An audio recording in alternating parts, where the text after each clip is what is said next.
saya telah pun mendapat satu WhatsApp daripada rakan-rakan yang saya tak kenal, tapi ialah mungkin dia dapat nombor kontak pembantu saya. Jadi dia teks dan dia WhatsApp dan dia menanyakan soalan. Kurang lebih soalan dia kata, "Assalamualaikum Ustaz. Maaf bertanya, saya sering bermimpi saya bermimpi Allahyarham adik Zain Rayyan. Allahyarham adik Zain Rayyan muncul dalam mimpi saya beberapa kali. Saya rasa bingung, saya rasa tertanya-tanya, adakah ini membawa satu petanda atau petunjuk kepada apa yang berlaku kepada Allahyarham. Mohon Ustaz jelaskan kekeliruan saya ini."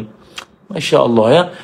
Bila saya baca soalan dia ni, rakan kita ni, saya terfikir tau, mungkin ada orang lain juga. Barangkali dia mengikuti kes ataupun pembicaraan kes adik Zain Rayyan ini, Allahyarham adik Zain Rayyan ini, hingga kadang-kadang mungkin terbawa-bawa sampai ke dalam mimpinya.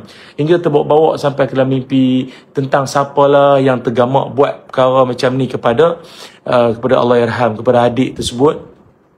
Siapalah yang buat perkara ini, siapalah yang tergamak macam. Jadi mungkin dia terbawa-bawa fikir, kaji sana, baca sana sini, ikuti berita, dan akhirnya sampai terbawa ke dalam mimpi lah. Jadi kepada yang menanyakan soalan dan juga kepada semualah penonton-penonton, kalau mungkin anda mengalami isu yang sama, ataupun kalau mungkinlah ada di kalangan anda yang mengalami isu yang kurang lebih sama. Maksud saya kurang lebih sama tu, dia tak mimpi adik Zain Rayyan, tapi dia mungkin mimpi individu-individu lain. Sama ada individu dalam keluarganya, kawan-kawannya, jiran tetangganya, atau mungkin dalam kenalan-kenalannya yang mungkin meninggal dunia dalam keadaan yang menyayat hati, kemalangan, kebakaran ke apa-apa sajalah yang sangat menyedihkan, yang sangat memilukan, dan kemudian dia dikunjungi oleh mimpi tersebut, ataupun dia dikunjungi oleh orang yang dalam mimpi dia tu orang yang terlibat dengan peristiwa itulah, kan. Jadi maknanya sampaikan dia terfikir-fikir kan, ada petanda ke ni ya? Apa-apa petanda ke yang Allah Subhanahu Wa Taala nak tunjukkan kat dia ke, ataupun macam-macam lah kan. Mungkin macam sebelum ni ada juga yang berkongsi tentang dia sering atau dia kerap mimpi arwah ayah dia, Allahyarham ayah dia beberapa kali, dan mimpi ayah dia pula dalam keadaan wajah ayahnya muram, suram, sedih, dan dia pun terfikir-fikir tentang apa petanda ni? Ada sesuatu yang tak betul ke ayah dia buat? Ada benda yang tak baik ke yang ayah dia pernah buat masa hayat di dunia dulu?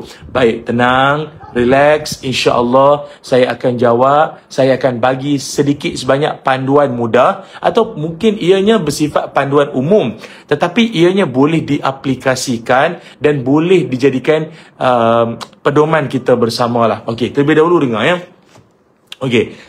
Hal-hal berkait tentang mimpi ni, hal-hal berkait tentang soal mimpi ni, dia adalah perkara yang sama sekali jangan kita ceritakan pada sebarang-sebarang orang. Tak boleh. Mimpi ni kita jangan duk pergi tanya, duk pergi cerita pada mana-mana orang, sebarang orang, tak boleh. Sebab ini bukan arahan Jabatan Agama ke, arahan Tok Guru mana-mana, dah. Ini adalah apa yang disebut oleh Rasulullah sallallahu alaihi wasallam. Dalam satu hadis, baginda Nabi bersabda, "La taqussur ru'ya illa ala alimin aw nasihin." Kata Nabi SAW dalam riwayat Imam At-Tirmizi, kata Nabi, jangan cerita mimpi kamu, jangan kamu sesekali menceritakan mimpi-mimpi kamu. Jangan duk pergi cerita mimpi ke orang. Kecuali kalau nak cerita juga mimpi itu, kecuali pada siapa? Illa ala alimin aw nasihin.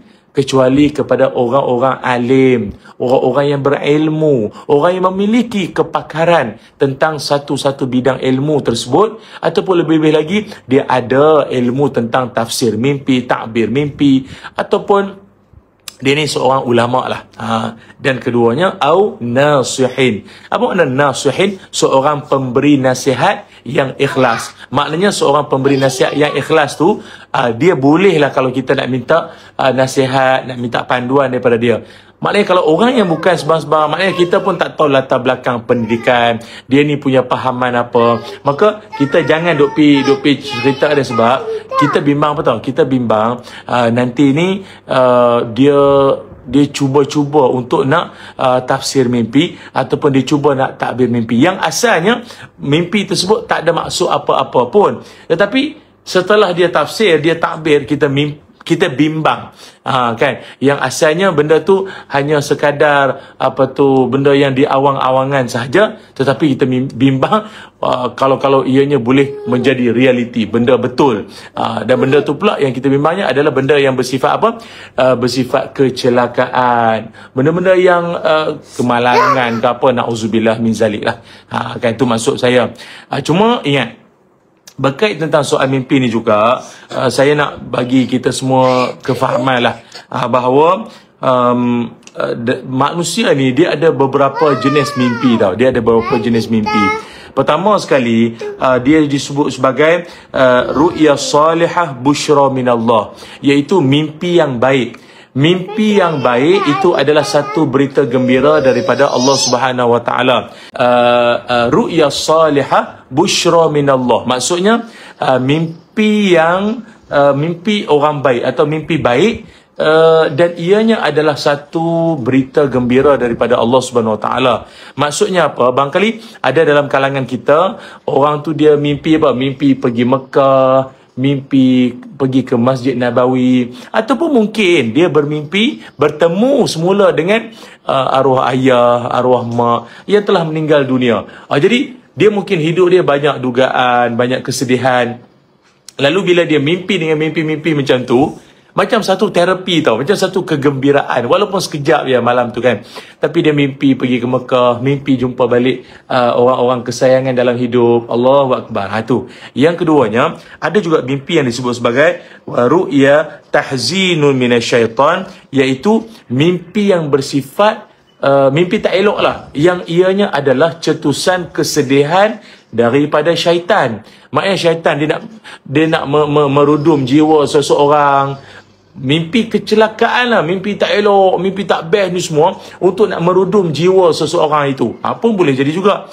Ataupun ada juga waru'ya mimma yuhaddithul mar'u nafsahu, ataupun mimpi seseorang yang berpunca daripada aktiviti di waktu siangnya, ataupun mimpi dia panggil apa ya, kesan psikologi ke apa, macam itulah kot.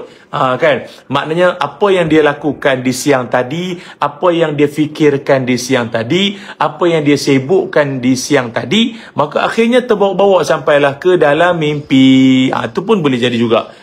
Tiga jenisnya. Pertama, kalau boleh tolong type di ruangan komen, kalau boleh tolong type di ruangan komen ya, supaya nota ni dapat kita ingat sama-sama. Pertama, ru'ya salihah busyra minallah, mimpi baik sebagai satu berita gembira daripada Allah Ta'ala. Keduanya adalah ru'ya tahzin minasyaitan, mimpi akibat campur tangan syaitan, sebagai nak menyedihkan, membuatkan seseorang tu rasa sedih, orang tu rasa hiba, down, harinya rasa kelam dan suram mungkin. Dan yang ketiganya adalah ru'ya mimma yuhaddithul mar'u nafsahu, mimpi disebabkan oleh aktiviti di siangnya, ataupun apa-apa yang difikirkan, yang disibukkan pada siangnya, terbawa sampai ke malam. Tu yang dulu orang tua-tua kalau tengok budak-budak duk berlari sangat, orang tua-tua pesan, jangan duk melompat berlari sangat, nanti susah tidur malam. Yalah, dia kadang terbawa-bawa kan, dia mimpi dia melompat, mimpi dia berlari. Okey. Cuma berbalik pada soalan sahabat kita tadi, bagaimana kalau dia duduk mimpi, khususnya mimpi tadi itulah adik Zain Rayyan tadi tu kan. Bila kerap kali mimpi tu datang, mimpi tu datang. Saya rasa beginilah. Kalau kita lihat pendapat para ulama, kalau mungkin ada yang mimpi nampak wajah adik Zain Rayyan tu, ataupun yalah, mimpi nampak sesuatu yang macam seolah macam nak memberi tanda ke petunjuk ke apa, sebab ketika video ni dirakamkan 27 April 2025, kes adik Zain Rayyan ni masih belum selesai lagi. Jadi kita pun tidak mengganggu, tidak mahu nak ganggu siasatan yang sedang dijalankan. Walau bagaimanapun, mimpi-mimpi ni semua kita patutnya perhalusi dengan neraca agama, tidak dengan sesuka hati, dengan nafsu semua, tak. Kalau tengok kata para alim ulama, Allah Ta'ala jadikan mimpi itu, dia adalah sebagai satu petanda. Kalau dah katanya petanda, artinya apa? Tidak semestinya. Tidak semestinya. Maksudnya, apa yang berlaku dalam mimpi itu tidak semestinya berlaku di realiti. Walau bagaimanapun, kalau dah namanya tidak semestinya, boleh jadi, boleh tak jadi. Seperti kata ulama, kama ja'alallahu al-ghaim alamah 'alal matar. Seperti mana Allah Subhanahu wa taala menjadikan awan gelap ataupun mendung sebagai petanda nak hujan. Faham tak? Allah Ta'ala jadikan mendung pada awan tu sebagai petanda hari nak hujan. Tapi tengok-tengok tak hujan. Tengok-tengok tak hujan. Tu kata dia petanda. Boleh jadi, boleh tak jadi. Artinya, kalau seseorang tu bermimpi satu-satu perkara, maka kita jangan meletakkan 100% benda tu jadi. Ini confirm aku nampak dalam mimpi. Dah. Boleh jadi, boleh tak jadi. 50-50 saja. Sebab tu kita tak boleh nak memandai-mandai. Tak boleh nak mengagak-agak macam tu, tak boleh. Dapat kau faham Okey. Dan ianya juga memberikan satu petanda kepada kita bahawa setiap kali seseorang itu mengalami mimpi, apa yang diajarkan oleh Rasulullah sallallahu alaihi wasallam adalah, iaitu dengan apa? Kalau seseorang itu dia mimpi baik, mimpi elok, mimpi menggembirakan, maka memperbanyakkan memuji-muji Allah Subhanahu wa taala. Akan tapi kalau mimpi yang buruk, mimpi tak elok, mimpi yang tak suka, maka minta berlindunglah pada Allah Taala, bangun daripada tidur tu, kemudian ludah sebelah kiri. Bukan ludah hak tu itu, bukan. Dia ludah tu maknanya macam sikit lah, maknanya benci dengan apa yang dia alami, benci dengan apa yang dia nampak dalam mimpinya itu. Cumanya saya nak pesankan juga, setiap apa yang kita nampak dalam mimpi itu, seeloknya satu, kita bersangka baik sama sekali. Bersangka baik. Kan? Jangan sesekali buat tafsiran sendiri. Jangan sesekali mentakbir mimpi dengan ikut kepala sendiri. Tak boleh. Jangan sama sekali. Memperbanyakkan sangka baik pada Allah, kan? Kalau mungkin, saya ambil contoh, kalau mungkin ada dalam kalangan kawan-kawan yang mungkin bermimpi nampak wajah arwah ayah bermuka masam, muka muram. Janganlah pula kita sangka yang bukan-bukan, kan? Oh ya, ayah aku ni ada dosa banyak ni. Apa ni? Ayah aku buat apa benda ni? Tak. Melainkan kita selaku anak, kan, kita bersedekah, buat amal soleh, baca Quran ke apa, niatkan pahala untuk arwah ayah. Macam tu. Kan? Buat macam tu je. Mungkin kita bimbang apa tau? Kita bimbang campur tangan syaitan saja. Sebab syaitan dia boleh menyerupai siapa-siapa sahaja kecuali Rasulullah sallallahu alaihi wasallam. Sebab Nabi pun sebut bahawa syaitan ni dia boleh menyerupai siapa-siapa sahaja kecuali baginda Rasul sallallahu alaihi wasallam. Nabi syaitan tak boleh nak menyerupai. Maksudnya kalau ada dalam kalangan kawan-kawan mimpi jumpa Nabi, memang jumpa Nabi lah tu. Memang dia nampak Nabi lah tu. Kan? Cuma orang yang mengaku kata jumpa Nabi itu pula adalah orang soleh, potongan-potongan orang baik-baik, orang soleh. Itulah. Tapi kalau orang jenis semayang tak jaga, maksiat siang malam, fasik hidup, memang langgar syariat, tiba dia mengaku jumpa Nabi ni, something wrong something wrong kan. Macam mana dia orang terpilih, orang saleh, orang yang hari-hari selawat kat Nabi, baca kisah Nabi, Syama'il Muhammadiyah ni maknanya memang dia kaji habis lah tentang setiap inci batang tubuh mulia Rasulullah SAW. Tu ya, okey. Jadi pegang pendapat apa yang saya katakan ni, iaitu kita bersangka baik dengan setiap apa yang kita mimpikan dan berdoalah pada Allah Subhanahu Wa Taala dengan doa yang baik-baik. Makali kalau ada yang mimpi adik Zain Rayyan tadi tu, mungkin doalah pada Allah, semoga Allah Subhanahu Wa Taala mempermudahkan urusan siasatan hinggalah ialah pihak arwah dan keluarganya mendapat keadilan. Itu saja. Maknanya sebab ialah saya pun sedih. Kita pun sedih sebab apa? Pada mulanya kita beranggapan apa yang berlaku pada adik Zain Rayyan ni merupakan satu insiden jatuh, lemas, itu. Tapi rupa-rupanya setelah disiasat ada unsur jenayah. Jadi kita doa semoga Allah Subhanahu Wa Taala mempermudahkan urusan siasatan ini hinggalah selesai. Dan insya-Allah kalau ada dalam kalangan tuan-puan semua mimpi-mimpi yang telah saya sebutkan tadi ni, maka bersangka baik, doa yang baik-baik pada Allah Taala agar ianya berakhir dengan baik juga. Kalau orang dulu suka sangat duk kaji, kalau patah gigi ni apa tanda dia, kalau macam-macam tapi gigi tu payahlah pula. Kalau patah gigi depan apa maksud, tercabuk gigi geraham apa maksud, geraham pula geraham belah kanan ke geraham belah kiri. Aduh, banyaklah ulat. Jangan pening-pening, tak payah. Kan kita ingat saja bahawa mimpi tu dia boleh jadi tanda. Tanda tu apa? Boleh jadi, boleh tak jadi. Namun kita serahkan pada Allah Ta'ala agar ia semuanya yang baik-baik saja berlaku kepada kita. Sampai di sini saja sembang-sembang pada kesempatan pagi Tuhan ini. Moga ada rezeki, lain kesempatan kita bersua lagi. Assalamualaikum warahmatullahi wabarakatuh.